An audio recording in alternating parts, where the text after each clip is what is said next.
Tudo bem? Então, estamos hoje aqui para a nossa aula de geografia e vamos dar início aí, ok? Bom, nós vamos agora para a página 82 do seu livro e onde tem aí um texto, né? Que eu espero que você leia com bastante atenção, porque é um texto bem interessante sobre a nossa cultura. Diz assim: você sabe qual é a importância da cultura negra para a história do Brasil? Bom, nós sabemos que nós somos um país miscigenado e essa miscigenação ela é importante para todos nós, porque nós sabemos que nós somos descendentes, especialmente de três povos que deram origem, né, ao povo brasileiro. Lembrando aí aos nativos, ou né, os que já estavam aqui, os primeiros habitantes, que foi chamado de índio, de indígena, o português, que chegou lá por meados dos 1500, e também depois os negros africanos que aqui chegaram, né, para compor a nossa história, certo? Então, eles chegaram a partir da metade do século XVI, né, lá 1500, né, alguma coisa. Os africanos chegaram no Brasil para quê, gente? Para trabalhar como escravos, né? E com eles, né, eles trouxeram junto aí os costumes, os hábitos, né, a própria cultura deles, de religião, de tradições. Isso daí que até hoje é forte na África, né? E das que já se juntaram com as que já estavam aqui, que é justamente dos nativos indígenas e se encontrou aí também com a dos portugueses, certo? Ou europeus, né, como a gente pode chamar.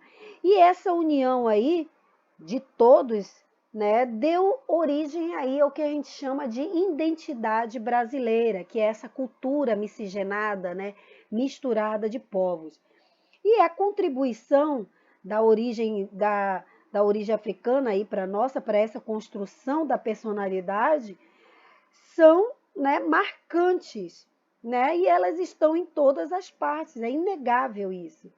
Ela está na música, na dança, na religião, nas artes, na língua. Em todos os cantos nós encontramos, né, parte da cultura negra, né? Na música, a gente sabe que o samba é muito marcado pela presença negra, né? Mas além do samba tem outros ritmos, né? E que são famosos no mundo e que vieram de lá, o maracatu, a congada e tem outros, né? Religiões. Na África há muitas religiões, assim como aqui também, né? Mas hoje em dia nós já temos um sincretismo, né? Antes de vir para cá, cada um seguia a religião de sua família, do clã, do grupo. Mas quando chegaram aqui, os escravos foram separados de seus parentes e das pessoas mais próximas. Por isso, passaram a se reunir com pessoas de outras etnias para realizarem os cultos secretamente. Outras etnias, outras tribos, né, gente? Nós já falamos sobre etnias, né? Para que todos pudessem participar, essas reuniões eram uma mistura de cada religião, que se chama sincretismo, com rituais e culturas, né, unidos e partilhados entre esses povos. Daí surgiu o que nós conhecemos hoje como candomblé, a umbanda, né, que também tem origens africanas. E elas unem a prática de várias religiões. Aí, mais uma vez, lembrando para você, a mistura de várias religiões é chamado também de sincretismo. A mistura de vários povos é chamado de miscigenação. Aí nós temos nas artes marciais a capoeira, né, que é uma mistura de dança e de luta, e que foi criada, assim, pelos escravos, né? E eles fingiam que estavam dançando, mas na verdade eles estavam treinando, certo? Teve uma época que ela foi proibida no Brasil, mas hoje em dia ela é patrimônio nacional.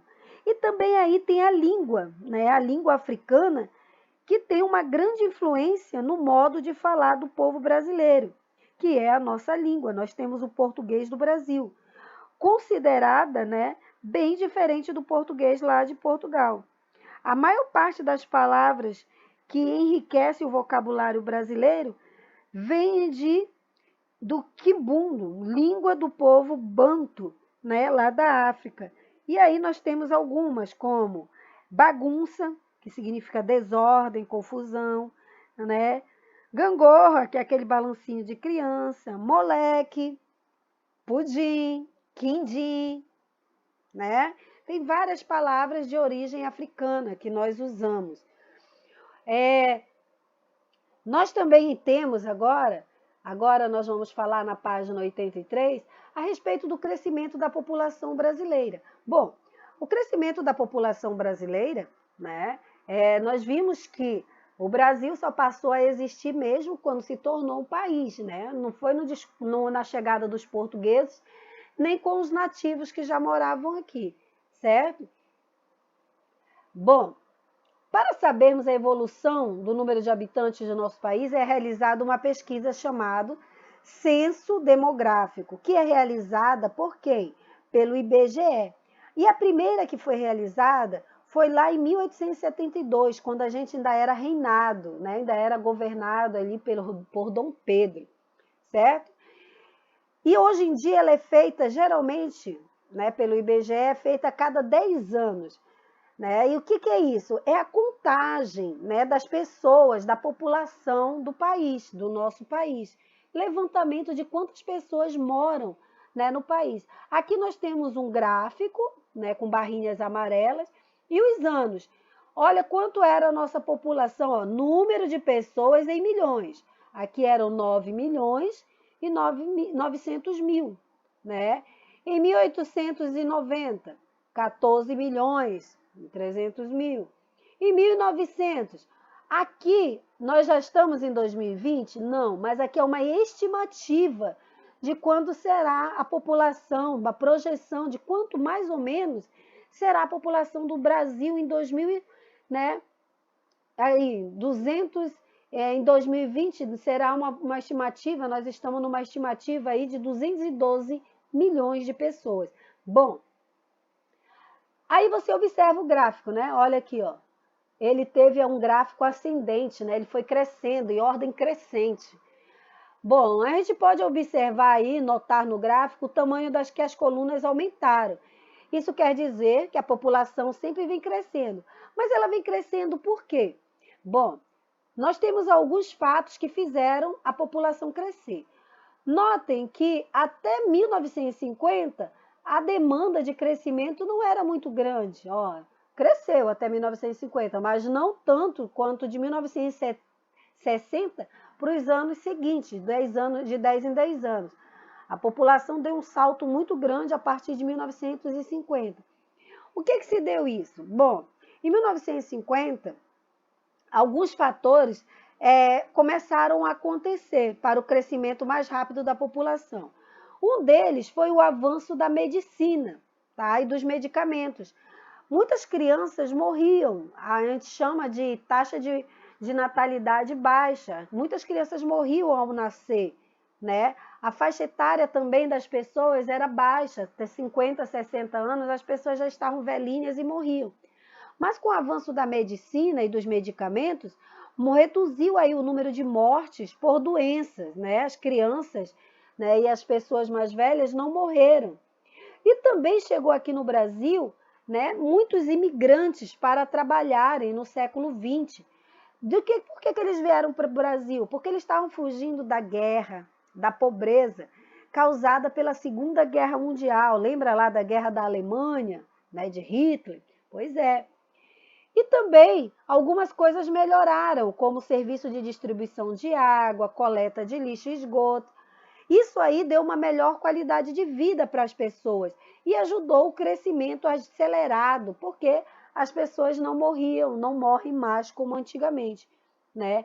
E esse crescimento, esse crescimento também deu uma desacelerada. Por quê?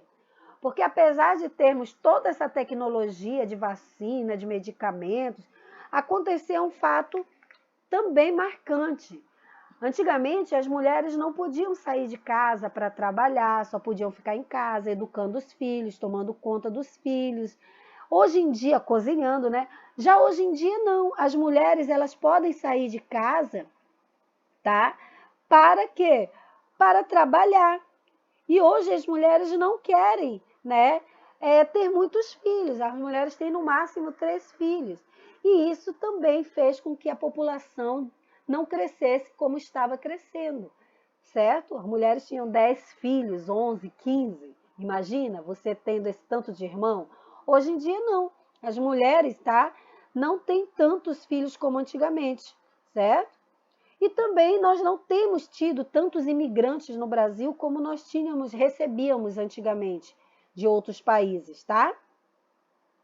Então, e aí tem, né, a gotinha de saber. A redução na quantidade de filhos, foi o que eu já falei aí. Antigamente as famílias eram numerosas e hoje em dia as mamães, os papais escolhem no máximo ter 2, 3 filhos, tá bom? Na página 85, né, ao mesmo tempo que a expectativa de vida no Brasil aumentou, conforme indicado pelo texto a seguir, né, de 1940 a 2016, a expectativa de vida do brasileiro subiu, né, mais de 30 anos. Lembra que eu falei que as pessoas morriam mais cedo? Hoje em dia não, aumentou a expectativa de vida. Então, de acordo com o IBGE, né, a partir de 1940, a incorporação do avanço da medicina na saúde pública, o país experimentou o início da queda da taxa de mortalidade. Né? E um pouco mais à frente, fatores como campanhas de vacinação, né, pré-natal, antes das mamães ter os bebês, aleitamento materno, a criança mamar, né, e outras coisas, né, no programa de saúde, ajudaram aí que a expectativa de vida aumentasse. E isso contribuiu para que o crescimento da populacional também crescesse, certo? Esse é o texto aí das tuas atividades. Primeira atividade, complete a sentença matemática utilizando os sinais do quadro abaixo. Mais, menos e igual. Número de pessoas que nascem é igual, é mais ou é menos? Número de pessoas que morrem é igual, é menos? É entrada de imigrantes. O que você vai dizer aí?